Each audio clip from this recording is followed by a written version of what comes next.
Welcome to Sports Bios, the podcast where we delve into the fascinating lives of athletic icons, and I'm your host, Howard Closewell.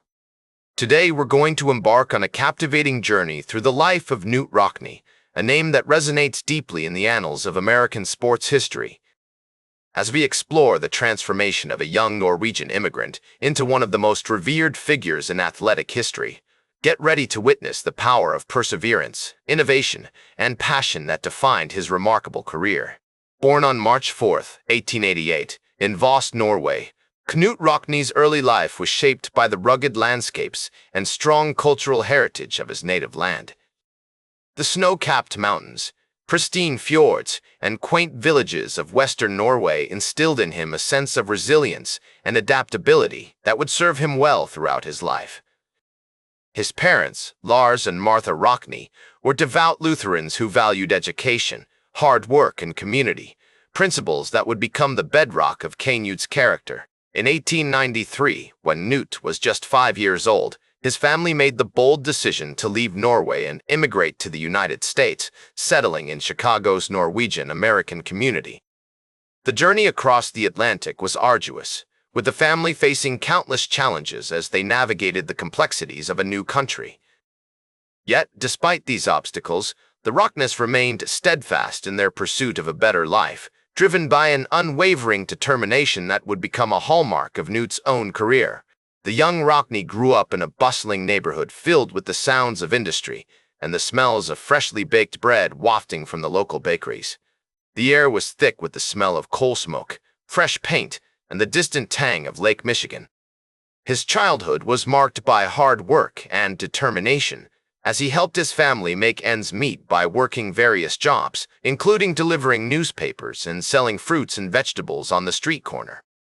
These early experiences taught Knute the value of perseverance, resourcefulness, and entrepreneurship, qualities that would serve him well throughout his life.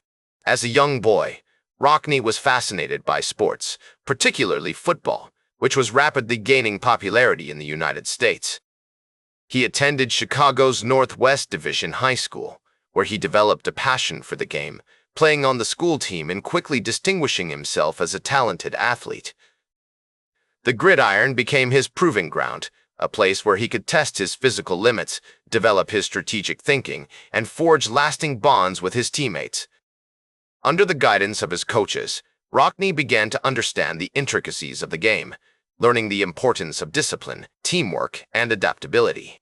However, it was during his time at Notre Dame, which he attended on a scholarship, that Rockne's football career truly began to take shape. Under the tutelage of legendary coach Jesse Harper, Rockne honed his skills, learning the intricacies of the game and developing a deep understanding of strategy and teamwork.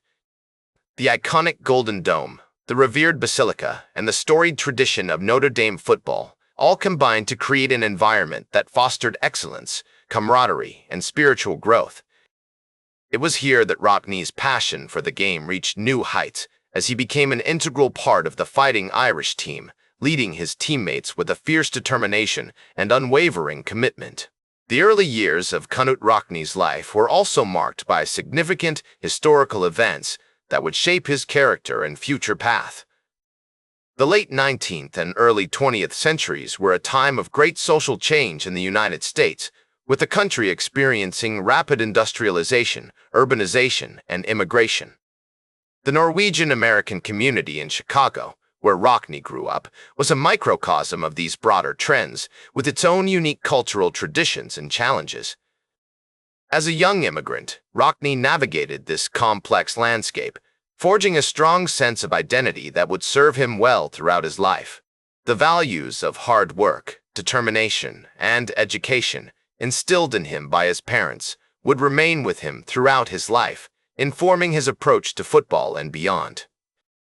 The historical context of his early years, marked by significant social change and cultural exchange, also played a profound role in shaping his character, preparing him for the challenges and opportunities that lay ahead. In many ways, Rockne's story is a quintessential American tale, one of immigrant struggle, perseverance, and triumph.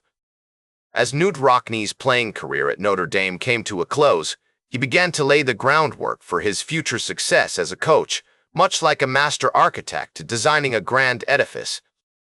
In 1914, he was appointed as the assistant coach to Jesse Harper, and it was during this period that he developed many of the innovative strategies and techniques that would become hallmarks of his coaching style. One notable example of Rockne's creative approach to the game was his use of the shift, a formation in which the players would rapidly change positions before the snap, creating confusion among the opposing team's defenders. This tactic, which Rockne had learned from his studies of the game, would become a key component of Notre Dame's offense and help to establish the team as one of the most formidable in the country. As I reflect on Rockne's career, I am reminded of the great Norwegian playwright Henrik Ibsen, who once said, "The strongest man is he who stands alone." Rockne, too, was a man who stood alone, driven by his unyielding passion for the game and his unwavering commitment to excellence. His assistant coaching stint under Harper was merely the precursor to a glorious era of Notre Dame football, one that would be forever etched in the annals of history. In 1918, Rockne took over as head coach at Notre Dame, and it was during his tenure that the team achieved some of its greatest successes. Under Rockne's guidance, the Fighting Irish won 3 national championships in 1919, 1924, and 1929, and compiled an impressive overall record of 105-25. One of the most notable games of this period was the 1922 matchup against Army, which Notre Dame won 17-14 in a thrilling comeback victory. This game, which was played on November 18, 1922, at Yankee Stadium in New York City, marked a turning point in the rivalry between the two teams and cemented Rockne's reputation as one of the greatest coaches in college football history. As I delve deeper into Rockne's psyche, I am struck by his profound understanding of the human condition. He knew that football was not just a game, but a crucible for character building, a proving ground where young men could test their mettle and emerge stronger, wiser, and more resilient. His relationships with his players were built on trust, respect, and a deep understanding of the game, and he was known for his ability to motivate and inspire his teams to achieve greatness. Rockne's recruiting prowess was another hallmark of his coaching career. He had an uncanny ability to identify talent, often plucking diamonds from the rough and polishing them into brilliant performers on the field. The legendary halfback Don Miller, for instance, was one such gem, lured by Rockne from the Midwest to become one of the greatest players in Notre Dame history. In addition to his work at Notre Dame, Rockne was also a prominent figure in the wider world of college football. He was a vocal advocate for the sport and played a key role in promoting its growth and development. In 1921, he helped to establish the Notre Dame Football Coaches Clinic, which became an annual event and attracted coaches from all over the country. Rockne's clinics were renowned for their emphasis on innovative strategies and techniques, and they helped to spread his influence throughout the sport. One of the most significant events in Rockne's career occurred on October 28, 1928, when Notre Dame faced off against Illinois at Memorial Stadium in Champaign, Illinois. The game, which was played before a crowd of over 60,000 spectators, marked a major milestone in the history of college football and showcased Rockne's innovative approach to the game. Notre Dame won the game 7-0, with the only score coming on a touchdown pass from quarterback Jack Chevigny to end Tommy Yar. As I ponder Rockne's legacy, I am reminded of the great poet Ralph Waldo Emerson, who once said, "To be yourself in a world that is constantly trying to make you something else is the greatest accomplishment." Rockne was a man who remained true to himself, his values, and his vision, even as the world around him changed. He instilled in his players a sense of pride, loyalty, and commitment that extended far beyond the playing field, a philosophy that would have a profound impact on college football history. Throughout his career, Rockne was known for his emphasis on discipline, hard work, and teamwork. He believed that football was not just a game, but a way of life, and he instilled in his players a sense of purpose and direction that would stay with them long after they left the gridiron.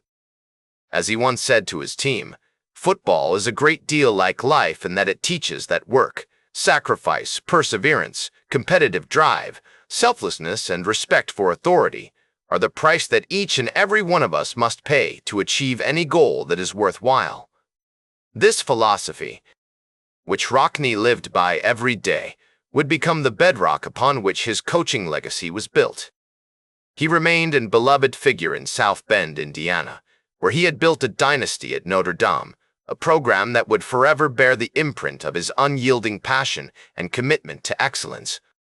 His teams continued to thrive, winning numerous championships and producing some of the greatest players in college football history, each one a reflection of Rockne's ability to inspire and motivate those around him. One of Rockne's most notable later works was his book, Coaching, published in 1931, a seminal tome that would go on to influence generations of coaches and leaders. In it, he shared his philosophy on coaching and leadership, emphasizing the importance of building strong relationships with players and creating a positive team culture, a mantra that would become the hallmark of his enduring legacy. The book remains a classic in the world of sports literature, a timeless guide that continues to be studied by coaches and leaders today. Its wisdom and insights as relevant now as they were when first penned. As I reflect on Rockne's life and legacy, I am reminded of the profound impact he had on those around him. His players adored him, and his fellow coaches respected him, not just for his unparalleled success on the field, but for his unwavering commitment to his values and his unshakable optimism in the face of adversity. Rockne was a man who walked the walk, a leader who led by example, and his influence extended far beyond the gridiron, inspiring countless individuals to strive for greatness in all aspects of their lives. But despite his many successes, Rockne's life was cut tragically short, a cruel twist of fate that would leave an indelible mark on the world of sports. On March 31, 1931, he died in a plane crash near Kansas City, Missouri, at the age of 43, a shocking tragedy that sent shockwaves through the sports world, leaving countless fans and admirers reeling in stunned silence. The news of his passing was met with an outpouring of tributes, as thousands gathered to pay their respects to a man who had given so much to the sport he loved. As I recall the events surrounding Rockne's death, I am struck by the sense of loss and devastation that gripped the nation. The eulogies delivered at his funeral were a fitting tribute to a man who had lived a life of purpose and passion, a life that would continue to inspire generations to come. In the years following his death, Rockne's legacy only continued to grow, as his iconic status was cemented with the release of the 1940 film Knute Rockne, All-American, starring Pat O'Brien as the legendary coach.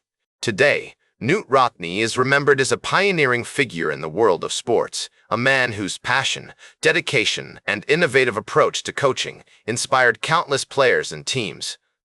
His legacy extends far beyond the gridiron, with his emphasis on teamwork, discipline, and perseverance serving as a model for leaders in all fields. As he once said, "When the one great scorer comes to write against your name, he marks not that you won or lost, but how you played the game."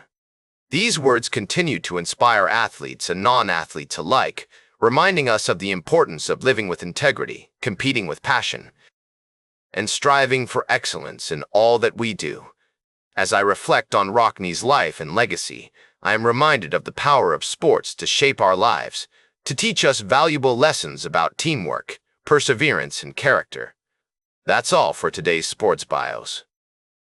Remember to like, share, and subscribe. And until next time, I'm Howard Closewell, reminding you to keep shooting for your goals.